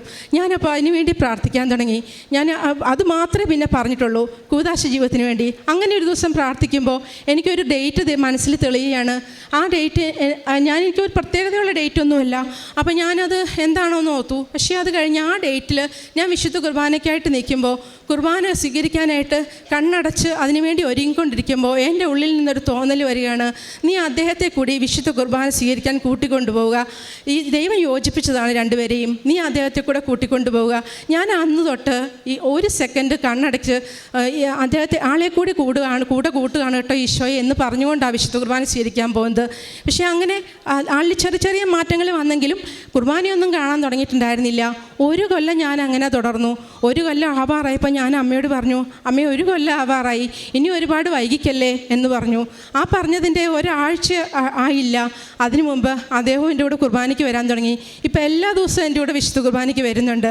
ആ കൂദാശ ജീവിതം നൽകി. ഇനി ബാക്കിയുള്ളതെല്ലാം കൂട്ടിച്ചേർക്കപ്പെടുമെന്ന് എനിക്ക് നല്ല ഉറപ്പുണ്ട്. കാരുണ്യപ്രവർത്തികളെക്കുറിച്ച് പറയുമ്പം എനിക്ക് കുഞ്ഞുനാൾ തൊട്ട് ഈ രോഗി പരിചരണം അങ്ങനെയുള്ള ഒരുപാട് ആഗ്രഹങ്ങളുണ്ടായിരുന്നു. മദർ തെരേസയെക്കുറിച്ചൊക്കെ ഒരുപാട് ചിന്തിക്കുക, അങ്ങനെയൊക്കെയാണ് നടന്നിരുന്നത്. അപ്പോൾ പക്ഷേ എനിക്ക് അങ്ങനെ ഒരു വിളിയല്ല ലഭിച്ചത്. അപ്പോൾ ഞാൻ അതിനു വേണ്ടി അങ്ങനെ പിന്നീടൊന്നും ചെയ്യാനൊന്നും പറ്റിയിട്ടില്ല. എൻ്റെ അമ്മയെയും എൻ്റെ ഹസ്ബൻഡിൻ്റെ അമ്മേനെയും പരിചരിക്കാനുള്ള അനുഗ്രഹം ലഭിച്ചു എന്നുള്ളതല്ലാണ്ട് പുറമേ ഞാൻ ഒന്നും ചെയ്യാൻ പോയിട്ടില്ല. അപ്പോൾ അതിനുള്ളൊരാഗ്രഹം ഈ ഉടമ്പടി എടുക്കുന്ന സമയത്ത് എനിക്ക് നല്ലോണം ഉണ്ടായിരുന്നു. അതിലേക്കൊക്കെ പോകാൻ പറ്റുമല്ലോ എന്നുള്ള ആശ ഉണ്ടായിരുന്നു. പക്ഷേ ഉടമ്പടി എടുത്തതിന് ശേഷം എനിക്ക് വലിയ തടസ്സങ്ങളാണ് ഉണ്ടാകുന്നത്. ഇതൊന്നും ചെയ്യാൻ പറ്റുന്നില്ലെന്ന് വെച്ചാൽ ഞാൻ ശ്രമിക്കുന്നുണ്ട്, അതിനുള്ളൊരു സാഹചര്യം ഒഴുകുന്നില്ല. പക്ഷേ സാമ്പത്തികമായിട്ടുള്ള സഹായങ്ങൾ ചെയ്യാൻ പറ്റുന്നുണ്ട്. അത് കാരണം എൻ്റെ ഹസ്ബൻഡിൻ്റെ അമ്മ പണ്ട് തൊട്ട് തന്നെ വീട്ടിൽ ഒരുപാട് പേരെ സഹായിക്കുന്നത് ഞാൻ കണ്ടു തന്നെയാണ് വന്നേക്കുന്നത്. അതുകൊണ്ട് അങ്ങനെ ഒത്തിരി പേര് വരാറുണ്ട്, അവരെ സഹായിക്കാറുണ്ട്. അപ്പോൾ ഞാൻ വിചാരിച്ചു, എന്നാൽ എനിക്ക് ഇതൊക്കെ ആയിരിക്കും പറഞ്ഞിരിക്കുന്നത്, പുറത്തിറങ്ങി ചെയ്യാനുള്ളത് എനിക്ക് ദൈവം വെച്ചിട്ടില്ലായിരിക്കും എന്ന് വിചാരിച്ചു. അങ്ങനെ പക്ഷേ അതിലൊരു വ്യത്യാസം എനിക്ക് അറിയാൻ മനസ്സിലായത്, ഞാൻ ആദ്യമൊക്കെ പണ്ടൊക്കെ ഇങ്ങനെ സഹായങ്ങളൊക്കെ ചെയ്തു കഴിഞ്ഞാൽ അവർ പ്രാർത്ഥിച്ച് അവർ സ്നേഹത്തോടുകൂടി പറയും, മോളെ ഞാനിത് ഒരിക്കലും മറക്കില്ല, ദൈവം നിന്നെ അനുഗ്രഹിക്കും, ഇങ്ങനെയൊക്കെ പറയുന്നത് കേട്ടിട്ടുണ്ട്. പക്ഷേ ഉടമ്പടി എടുത്തതിന് ശേഷം ഒത്തിരി പേരുടെ അവർക്ക് വേണ്ടി ഞാൻ കൂടുതൽ സമയം കണ്ടെത്താൻ തുടങ്ങി. അവർ പറയുന്നത് മുഴുവൻ ഇരുന്ന് കേൾക്കും. അവർ കേട്ട് കഴിയുമ്പോഴത്തേക്കും അവർ തന്നെ എന്നോട് പറഞ്ഞിട്ട് പോകും, എൻ്റെ നെഞ്ചിൽ നിന്നൊരു ഭാരം എടുത്ത് കളഞ്ഞതുപോലെ തോന്നുമെന്ന് പലരും എന്നോട് പറയാൻ തുടങ്ങിയപ്പോൾ എനിക്ക് മനസ്സിലായി, ഇതെന്തോ പ്രത്യേകതയുണ്ട്. ഇതുവരെ ചെയ്ത സഹായങ്ങളിലല്ല ഈ ഉടമ്പടി എടുത്തതിന് ശേഷമുള്ളത്. എൻ്റെ ചിന്താഗതി അല്പം മാറിയത് കൊണ്ടായിരിക്കാം. അപ്പോൾ അങ്ങനെ ഒരു വ്യത്യാസം വന്നു. പിന്നെ കാരുണ്യപ്രവർത്തികൾ ഞാൻ പറഞ്ഞ പോലെ ഞാൻ പലതരത്തിൽ ശ്രമിച്ചു നോക്കി. ഹോസ്പിറ്റലുകളിൽ പോയി, എനിക്കൊന്നും ചെയ്യാൻ പറ്റുന്നില്ല. വൃദ്ധസദനത്തിൽ പോയി, അവിടുത്തെ അച്ഛനോട് വളരെ സ്നേഹത്തോടുകൂടി പറഞ്ഞു, നിങ്ങൾ ഇവിടെ സത്യത്തിൽ ഒന്നും ചെയ്യാനില്ല, അതുകൊണ്ട് നിങ്ങൾ ഇത്രയും കഷ്ടപ്പെട്ട് സമയം മെനക്കെട്ട് വരുന്നതല്ലേ, അപ്പോൾ നിങ്ങൾക്ക് വേറെ എന്തെങ്കിലും കൂടുതൽ നല്ലതായിട്ട് ചെയ്യാൻ പറ്റുന്നുണ്ടെങ്കിൽ ചെയ്യാൻ പൊക്കോ, ഇല്ലെങ്കിൽ ഇങ്ങോട്ട് പോരെ എന്ന് പറഞ്ഞു വിട്ടു. അപ്പോൾ എനിക്ക് തോന്നി അതുമല്ല എനിക്ക് വെച്ചിരിക്കുന്നത്. പാലിയേറ്റീവിൽ ആദ്യം വിളിച്ചു ചോദിച്ചു. അപ്പോൾ അവർ പറഞ്ഞു പുറമേ നിന്ന് ആർക്കും വന്ന് ചെയ്യാനുള്ള അവസരം ഇല്ല എന്നുള്ള തരത്തിൽ പറഞ്ഞു. അപ്പോൾ എൻ്റെ മനസ്സിൽ തോന്നി ഇതൊന്നും എനിക്ക് വെച്ചിട്ടില്ലേ എന്നോർത്തു. പക്ഷെ ഞാൻ അതും ഈശോയ്ക്ക് സമർപ്പിച്ചുകൊണ്ടിരിക്കുകയായിരുന്നു. ഇപ്പോൾ ഈ 1 കൊല്ലം കഴിഞ്ഞപ്പോഴാണ് 1 കൊല്ലത്തോളം അങ്ങനെയുള്ള കാര്യങ്ങളൊന്നും ചെയ്യാൻ പറ്റാതെ പോയി. ഇപ്പോൾ എനിക്ക് പാലിയേറ്റീവിൽ നിന്ന് തന്നെ ഞാൻ അന്വേഷിച്ച ആ പാലിയേറ്റീവിൽ നിന്ന് തന്നെ അതിനുള്ളൊരു ട്രെയിനിങ് അറ്റൻഡ് ചെയ്താൽ നമുക്ക് അവിടെ വന്ന് രോഗികളെ ശുശ്രൂഷിക്കുകയൊക്കെ ചെയ്യാം. അങ്ങനെ ഞാൻ ട്രെയിനിങ് അറ്റൻഡ് ചെയ്യുകയും അവിടെയുള്ള രോഗികളെ കുളിപ്പിക്കാനും അവരുടെ ഡയപ്പർ മാറ്റുവാനും അങ്ങനെ എല്ലാ പ്രവൃത്തികളും ചെയ്യാനായിട്ട് എൻ്റെ കൈകളെ ഇപ്പോൾ ഈശോ ഉപയോഗിക്കുന്നു. അതിനൊത്തിരി നന്ദി ഈശോയ്ക്ക്. കാരണം ഞാൻ 15-16 വയസ്സിൽ ആഗ്രഹിച്ച ചില കാര്യങ്ങളാണത്. ഈ പ്രായത്തിൽ എനിക്കത് ചെയ്യാൻ പറ്റുമെന്ന് ഞാൻ ഒരിക്കലും പ്രതീക്ഷിച്ചതല്ല. ഞാൻ ഇതുവരെ പറഞ്ഞ എല്ലാ എൻ്റെ അനുഗ്രഹങ്ങളെക്കാട്ടിലും ഞാൻ ഏറ്റവും വിലമതിക്കുന്നത് ഇത് തന്നെയാണ്. എൻ്റെ ജീവിതത്തെ ഞാൻ അന്ന് ആഗ്രഹിച്ച എൻ്റെ കാരുണ്യ പ്രവർത്തികളെല്ലാം ഇന്ന് എൻ്റെ ഈ പ്രായത്തിൽ എനിക്ക് ചെയ്യാൻ സാധിക്കുന്നു. ഈശോയ്ക്കും എല്ലാ അനുഗ്രഹങ്ങൾക്കും ഈശോയ്ക്കും എൻ്റെ പരിശുദ്ധ അമ്മയ്ക്കും 1000 നന്ദി പറയുന്നു. കരങ്ങളടിച്ച് നമുക്ക് ദൈവത്തിൻ്റെ നാമം മഹത്വപ്പെടുത്താം. സഹോദരി പറഞ്ഞ സാക്ഷ്യം ആരംഭിക്കുന്നത് ഇപ്രകാരമാണ്. ദൈവമാതാവ് തന്നെയാണ് ഈ സഹോദരിക്ക് ഒരു കൺവിക്ഷൻ കൊടുക്കുന്നത്. എന്താണ് ഉടമ്പടി? അത് കുരിശിൻ്റെ ചുവട്ടിൽ നിൽക്കുന്ന ദൈവമാതാവിനെ യോഹന്നാൻ്റെ കൂടെ കാണുന്ന ആ ഒരു വലിയ ഒരു ബോധ്യമാണ് ഈ വചനത്തിലൂടെ ഈ സഹോദരിക്ക് ലഭിച്ചത്. തുടർന്നുള്ള വചനത്തിൽ നമ്മൾ ഇപ്രകാരം വായിക്കുന്നു, അന്നു മുതൽ ആ ശിഷ്യൻ ആ പരിശുദ്ധ അമ്മയെ സ്വന്തം ഭവനത്തിൽ സ്വീകരിച്ചു. അപ്പോൾ മരിയൻ ഉടമ്പടി എന്നത് ദൈവമാതാവിനെ നമ്മുടെ കുടുംബത്തിലോട്ട് കൂട്ടിക്കൊണ്ടു പോകുന്ന ഒരു പ്രാർത്ഥനയാണ്. അത് ഈശോയുടെ ഉടമ്പടിയുടെ ഭാഗമാണ് എന്നുള്ള വലിയൊരു ബോധ്യം ഈ സഹോദരിക്ക് കിട്ടി. കാരണം പരിശുദ്ധ ദൈവമാതാവിനെ സഭ ഔദ്യോഗികമായിട്ട് സഹരക്ഷയായി പ്രഖ്യാപിച്ചിട്ടില്ലെങ്കിൽ പോലും സഭാ പ്രബോധനങ്ങളിലും മാർപ്പാപ്പന്മാരുടെ ചാക്രിക ലേഖനങ്ങളിലുമൊക്കെ അതിൻ്റെ ശക്തമായ എഴുത്തുകളുണ്ട്. അപ്പോൾ അതിൻ്റെ ഒരു വലിയ ബോധ്യം എളിയവളായ ഈ സഹോദരിക്ക്, കാരണം നമുക്കറിയാലോ ഈശോയെ സ്നേഹിക്കുന്നവന് ദൈവം തന്നെ തന്നെ വെളിപ്പെടുത്തും. അതിൻ്റെ വലിയൊരു സാക്ഷ്യമാണ് ആദ്യം നമ്മളോട് പങ്കുവച്ചത്. തുടർന്ന് കൃപാസനത്തിലോട് കടന്നു വന്ന് മരിയൻ ഉടമ്പടിയെടുത്ത് പ്രാർത്ഥിച്ചത് വഴി ഹസ്ബൻഡിനും അതുപോലെ തന്നെ ഈ സഹോദരിക്കും അതുപോലെ തന്നെ മക്കൾക്കും ഒരുപാട് അനുഗ്രഹങ്ങളാണ് ലഭിച്ചത്. അതിലേറ്റവും പ്രധാനമായിട്ടുള്ളത് ഹസ്ബൻഡിൻ്റെ കൂദാശ ജീവിതമാണ്. അതായത് ഞായറാഴ്ച പോലും കുർബാന മുടക്കിയിരുന്ന ഹസ്ബൻഡ് ഇപ്പോൾ എല്ലാ ദിവസവും ഈ സഹോദരിയുടെ കൂടെ ദിവ്യബലിയിൽ അത് കൊതിയോടുകൂടി ഈശോയെ സ്വീകരിച്ച് ആത്മാർത്ഥമായി പ്രാർത്ഥിക്കുന്നുണ്ട്. വലിയൊരു മാറ്റമാണ്. അപ്പം അതിനിടയ്ക്ക് നിങ്ങൾ പറഞ്ഞ വചനം ശ്രദ്ധിച്ച് കാണും. ആദ്യം നമ്മൾ ദൈവത്തിൻ്റെ രാജ്യവും നീതി അന്വേഷിക്കുമ്പോൾ ബാക്കിയുള്ളതെല്ലാം ചേർത്ത് നൽകപ്പെടും.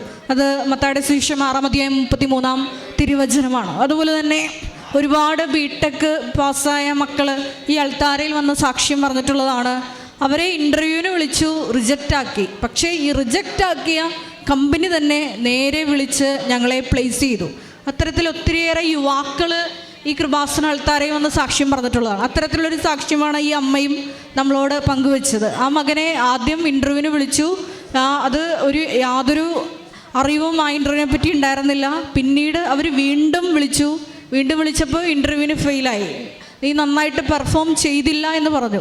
പക്ഷെ വീണ്ടും ദൈവമാതാവ് സ്വന്തം ആളായതുകൊണ്ട് തിരികെ കയറ്റുകയാണ് ആ മകനെ, ആ ബിടെക് പാസ്സായ മകനെ ആ ജോലിക്ക് തന്നെ ഇൻ്റർവ്യൂവിന് പെർഫോം നന്നായിട്ട് ചെയ്യാതിരുന്ന ആ കമ്പനിയിൽ തന്നെ ഉയർന്ന സാലറിയോട് പ്ലേസ് ചെയ്തു.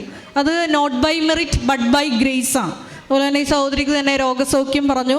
3 വർഷമായിട്ട് കിഡ്നിയുടെ കല്ലുണ്ടായിരുന്നു. പക്ഷെ അത് സ്വന്തം കാര്യമായതുകൊണ്ട് ഉടമ്പടിയിൽ നിയോഗം വെച്ച് പ്രാർത്ഥിച്ചിരുന്നില്ല എന്നാണ് പറഞ്ഞത്. പക്ഷെ പിന്നീട് ഉടമ്പടി പുതുക്കാൻ വന്നപ്പോൾ ആ വിഷയം ഉടമ്പടിയിൽ സമർപ്പിച്ച് പ്രാർത്ഥനയുടെ ഫലമായിട്ട് പൂർണ്ണമായിട്ടും ആ വേദന വിട്ടുമാറി. അതുപോലെ തന്നെ ചെറുതും വലുതുമായിട്ടുള്ള ഒത്തിരി അനുഗ്രഹങ്ങൾ കിട്ടി.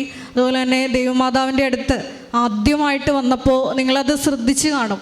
അതാണ് ഒരു പേഴ്സണൽ ബന്ധം എന്ന് പറയുന്നത്. അപ്പോൾ ആദ്യമായിട്ട് വന്നപ്പോൾ നമുക്കറിയാം ഇവിടെ കൗണ്ടറിലാണ് എല്ലാവരും വന്ന് ചോദിക്കുന്നത് എങ്ങനെയാണ് ഉടമ്പടി എടുക്കുന്നത്. അപ്പോൾ കൗണ്ടറിൽ നേരെ കയറി നിന്നപ്പോൾ ദൈവമാതാവ്, കാരണം പിതാവിനാൽ ആകർഷിക്കപ്പെട്ടിട്ടാണ് ഈ സഹോദരി ഇവിടെ വന്നിരിക്കുന്നത്. യോഹന്നാൻ 6:44 എൻ്റെ പിതാവിനാൽ ആകർഷിക്കപ്പെടാതെ ആർക്കും എൻ്റെ അടുക്കൽ വരാൻ സാധിക്കുകയില്ല. അപ്പോൾ അതുകൊണ്ട് തന്നെ ദൈവമാതാവ് ഈ സഹോദരിയെ തോണ്ടി പറഞ്ഞു, നീ എന്നെ കണ്ടില്ലല്ലോ എന്നുള്ളൊരു ആ ഒരു ചിന്ത കൊടുത്തു. അപ്പോൾ ഈ സഹോദരി പറഞ്ഞത് ഇപ്രകാരമാണ്, ആ സമയം തന്നെ ദൈവമാതാവിനെ ഞാൻ കണ്ടില്ലല്ലോ, നേരിട്ട് ഈ ക്യൂവിലോട്ട് കയറി നിൽക്കുകയാണല്ലോ എന്ന് ചിന്തിച്ച ആ മാത്രയിൽ തന്നെ ശക്തമായ സുഗന്ധ അഭിഷേകം ഉണ്ടായി എന്നാണ് പറഞ്ഞത്. അപ്പോൾ തന്നെ മനസ്സിലാക്കാം ആ ഉടമ്പടി അപ്പോൾ തന്നെ സ്ഥിരീകരിച്ചു. കാരണം ഈ തുടർന്നുള്ള സാക്ഷ്യത്തിൻ്റെ പങ്കുവയ്ക്കലൊക്കെ നിങ്ങൾ ശ്രദ്ധിച്ചിട്ടുണ്ടാവും. വലിയ വലിയ ദൈവസ്നേഹ പ്രവർത്തനങ്ങൾ ചെയ്യാൻ ആഗ്രഹിച്ചിരുന്നൊരു വ്യക്തിയാണ്. ഏറെ പ്രത്യേകിച്ച് മരിയൻ സോളിഡാരിറ്റിയിലൊക്കെ ചെറുപ്പകാലഘട്ടത്തിൽ പ്രവർത്തിച്ചിരുന്നു. അന്ന് ആ സംഘടനയിൽ പ്രവർത്തിച്ചപ്പോൾ ഉണ്ടായിരുന്ന ഒരു പ്രാർത്ഥനയൊക്കെ ദൈവമാതാവ് പിന്നീട് ഓർമ്മിപ്പിച്ചു കൊടുത്തു. ഈശോയുടെ തന്നെ കൈയും കാലും പ്രവർത്തിക്കാനാണ് ഓരോ ക്രിസ്ത്യാനിയും വിളിക്കപ്പെട്ടിരിക്കുന്നത്. അപ്പോൾ അത് ഉടമ്പടി എടുത്തതിന് ശേഷമാണ് അങ്ങനെ കാരുണ്യ പ്രവർത്തികളിലൂടെ ഈശോയുടെ തന്നെ കൈയും കാലുമായിട്ട് പ്രവർത്തിക്കാൻ ഇപ്പോൾ സ്പെഷ്യലായിട്ടൊരു പാലിയേറ്റീവ് ട്രെയിനിങ് ഒക്കെ ലഭിച്ച് അതിനുവേണ്ടി ഇപ്പോൾ മുന്നിട്ടിറങ്ങുകയാണെന്ന് പറഞ്ഞു. അപ്പോൾ പറഞ്ഞു നിർത്തിയത് ഇപ്രകാരമാണ്: 15-16 വയസ്സിലെ ചെറുപ്പകാലഘട്ടത്തിൽ എനിക്ക് ചെയ്യാൻ ഞാൻ ഉദ്ദേശിച്ചിരുന്ന കാര്യങ്ങൾ കൂടി ഉടമ്പടിയിൽ വന്നപ്പോൾ ദൈവമാതാവ് അതെല്ലാം പ്രതിഫലമായിട്ട് കൊടുക്കുകയാണ്. ഇപ്പോൾ ഈ 48-ാം വയസ്സിലും അങ്ങനെ ഈ പ്രേക്ഷിത പ്രവർത്തനങ്ങളുമായിട്ട് മുന്നിട്ടിറങ്ങി ഈശോയുടെ കയ്യും കാലുമായിട്ട് പ്രവർത്തിക്കാൻ എന്നെ പ്രത്യേകമായിട്ട് ദൈവം അഭിഷേകം ചെയ്തു എന്നാണ് ഈ സഹോദരൻ നമ്മളോട് ഉറക്കെ വിളിച്ചു പറയുന്നത്. അപ്പോൾ ഉടമ്പടി എന്ന് പറയുന്നത് നിത്യതയോളം ദൈവരാജ്യത്തിൽ നമ്മുടെ സമ്പത്ത് വർദ്ധിപ്പിക്കാനുള്ള വലിയൊരു ആസ്തി തുറന്നു തരുന്ന പ്രാർത്ഥനയാണെന്നതിൻ്റെ വലിയൊരു തെളിവായിട്ടാണ് ഈ സഹോദരൻ നമ്മളുടെ മുമ്പിൽ സാക്ഷ്യവുമായിട്ട് നിൽക്കുന്നത്. മരിയൻ ഉടമ്പടി വഴിയായിട്ട് ഈ കുടുംബത്തിൽ ലഭിച്ച ചെറുതും വലുതുമായിട്ടുള്ള എല്ലാ അനുഗ്രഹങ്ങൾക്കും ഒരിക്കൽ കൂടി കരങ്ങളടിച്ച് നമുക്ക് ദൈവമാതാവിനെയും ദൈവപിതാവിനെയും മഹത്വപ്പെടുത്താം. അത്യപൂർവ ദൈവാനുഭവങ്ങൾ ഇനി നിങ്ങൾക്കും സ്വന്തം. ഈ യൂട്യൂബ് ചാനൽ ഇതുവരെ സബ്സ്ക്രൈബ് ചെയ്തിട്ടില്ലെങ്കിൽ ഇപ്പോൾ തന്നെ സബ്സ്ക്രൈബ് ചെയ്യുക. ഈ വീഡിയോ ഇപ്പോൾ തന്നെ നിങ്ങളുടെ സുഹൃത്തുക്കൾക്ക് ഷെയർ ചെയ്തുകൊണ്ട് കർത്താവിൻ്റെ പ്രേക്ഷിതരാകുക.